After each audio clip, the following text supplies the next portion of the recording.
of La Penta. This is WICR.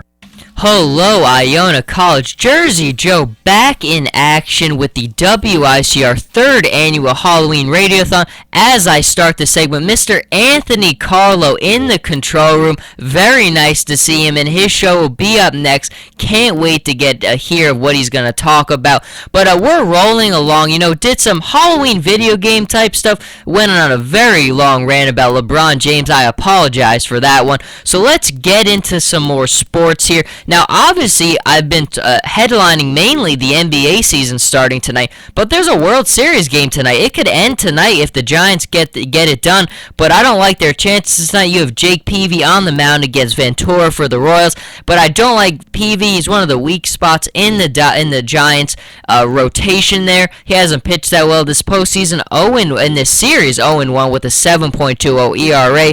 I just don't really trust Peavy against the American League lineups. I really don't. But more of in general, what I wanted to talk about with the series is, for me personally, I just don't know. All the other sports going on right now have really just taken a front seat instead of baseball. And for me, I saw a tweet this weekend, and it really stuck with me. It was from Colin Coward, and it said, "I love baseball, but I don't have a dog in the fight, and it's taken nearly 2.5 hours to get through 4 1/3. I'm out." And I think that was really a reflection of me as well, my mindset, because I love baseball, but, I'm trying to watch the series, and I'm asking myself, am I really enjoying this? Am I watching it just to watch it for my job, or am I watching it because I'm really enjoying it? And I think at the end of the day, I'm just watching it because I have to cover it, but I really don't think I was enjoying it. And it's the thing is, I'm saying, do I not enjoy baseball anymore? I don't think that's true, because I've always loved the game. I watched so much Dodgers baseball this summer, and I enjoyed the heck out of it. But I just don't know if right now, and it's perfectly right. 2.5 hours to get through 4 1/3. No one has time for that. We're busy. I watch a soccer game, I watch a basketball game, I watch a football game. I was talking to my dad about it. He watched 8 plays in the football game. The same guy was still at bat for the baseball game.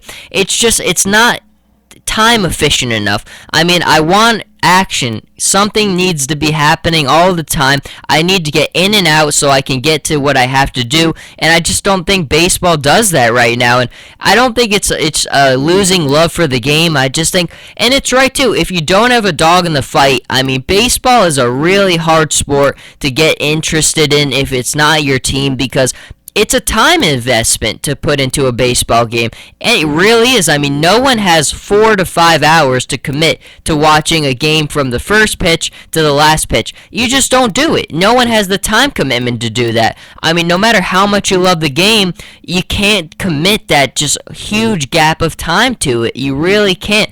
And if you're a Dodgers fan, I'm a Dodgers and a Yankees fan, it's different when I'm watching my teams, because there's more of an attachment there where you get a little bit more is invested there. But when you're watching two teams you really have no attachment to, and it's taken 2.5 hours to get through 4 innings, you really want to just, let's get going. Come on, let's keep moving there. So I think it's a very good tweet. It's a good reflection of what baseball has to address moving forward, because especially for young people, we're used to instant gratification. We've grown up in the iPhone, the iPad era. We need things. We get things right away. We swipe. We get a new internet. We get everything we want right now. And I don't think that's something baseball does. Baseball, you wait. They throw the pitch.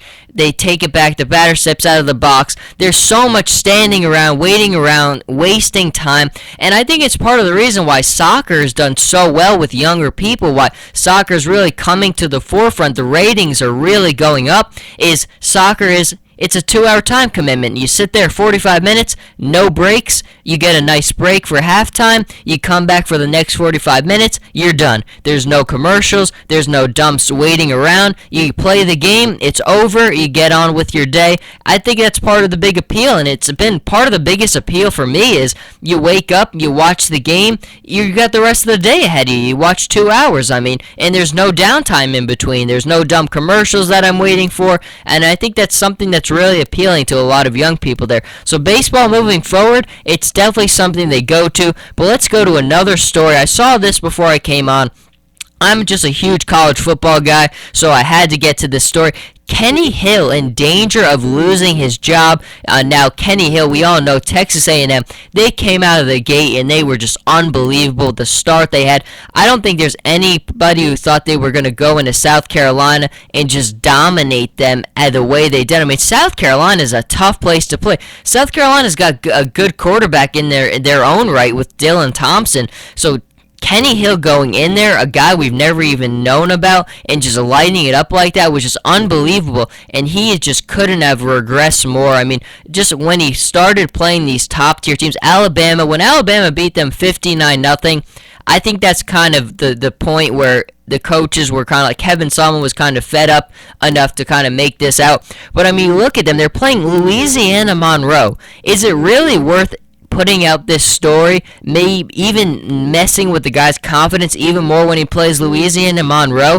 I mean, you could take the third-string quarterback on this team and he'd throw 4 touchdown passes against Louisiana Monroe. So, I mean, this could be a really good way for Kenny Hill to get his mindset back, get his mojo back, get back in rhythm against Louisiana Monroe, because their schedule doesn't get any easier. I mean, this is an SEC team. They're playing more SEC teams the rest of the year. They might not win another game against the SEC teams the way they played, especially on defense and on quarterback. They can't stop anybody, and it doesn't help when Kenny Hill was playing that way. So I don't understand the decision. I mean, look, Kenny Hill could still start this game, but I think it's bad kind of putting that out there that he's in a quarterback competition right now.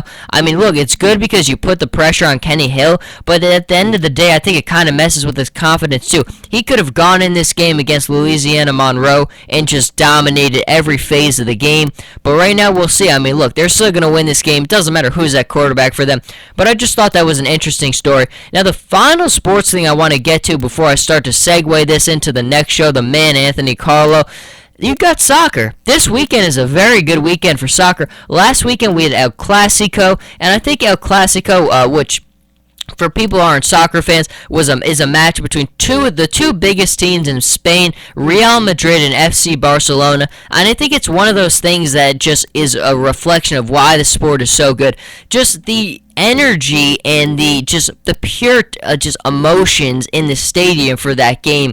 It's something I don't think that you could really replicate in a lot of places. I mean, with American sports, I mean, we get good fans, like you see with the Seahawks, even places like the Kansas City Chiefs. I mean, a lot of these places, great fan support, but these places, I mean, people don't stop chanting or just singing their team songs from the second that game starts until the second it is over. You could not hear a thing in that stadium. It's just the sights and the sounds in these beautiful stadiums most of these teams have, especially Real Madrid in this game, El Clasico.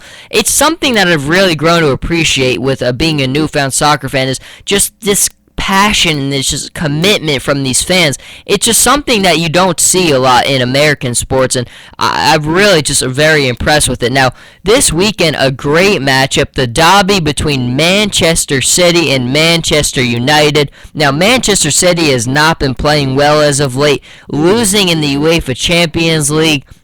And now they didn't lose. They tied with CSKA Moscow, which is as good as a loss because Moscow is not a good team. Manchester City has much more talent than they do. They just did not show up for this game. Manchester United, very good tie against Chelsea this weekend. Really entertaining finish to that game. But even them, they haven't had the greatest start in the world. Definitely not where they've wanted to be. Very rough start to the season. So you're going into a game where Manchester United is coming off a game where they really stole a point by getting the draw against Chelsea. Manchester City losing a game to West Ham United. They had no business losing that game. They are the clearly better team than they are, just talent-wise, everything they have. I mean, they're the defending champions of the Premier League. You can't go and lose to West Ham United. They've already lost to Stoke City. So they've lost to Stoke City and West Ham United, two of the below-average Premier League teams. It's just inexcusable when you're a team the caliber who has the talent like Manchester City does. So this is shaping up to be an excellent derby. Now, here's where I got to kind of get a little things off my chest now. This weekend we've got open house for the college. It's obviously very important for everyone to go to these things, but I don't think they take into consideration the sporting events. I really don't. I mean, they schedule this thing around the derby between Manchester City and Manchester United. You gotta give me a break there, folks. It's a Sunday with NFL action. It's a Sunday with a game like this. I don't understand it.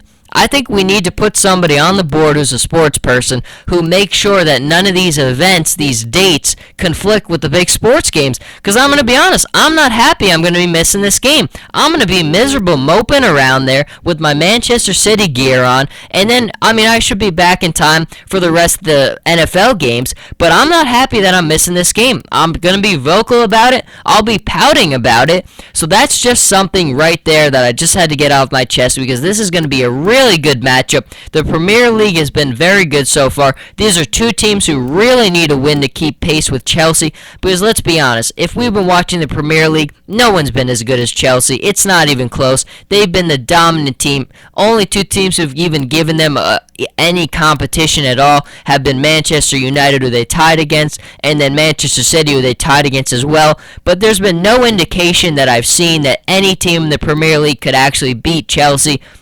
They're just so deep. Their play style is so unique. It's just really a fun time to watch this team play. So at the end of the day, we all know it's going to be Chelsea. Can this game be entertaining this weekend? Two classics. It's always fun when it's these big matchups. So very fun game this weekend. But the Spurs-Mavs game is coming up in a couple of minutes. Watch the Spurs raise the banner. It should be a good game tonight. At the end of the day, like I said earlier on in the day, I don't think it's a game that really appeals to the casual fan. There's not a lot of flash here. We know what both teams are. Fundamentally sound on both sides of the ball. But there's not a lot of superstars here. Dirk Nowitzki aging. On the Spurs, they're not flashy, they're not superstars, they're just heck of a good group of basketball players. Tomorrow and Thursday is when you want to start to really lock in, because Thursday, LeBron James and the Cleveland Cavaliers against the New York Knicks should be a lot of fun. So I'm going to start to turn it over to the Mr. Anthony Carlo, the man over there. I'll take you back in with some Ghostbusters. Played some Monster Mash and Ghostbusters. What a combination right there. But stay tuned to the WICR annual Halloween Radiothon. Show's going on until 12 o'clock in the morning. We got a full slate, folks.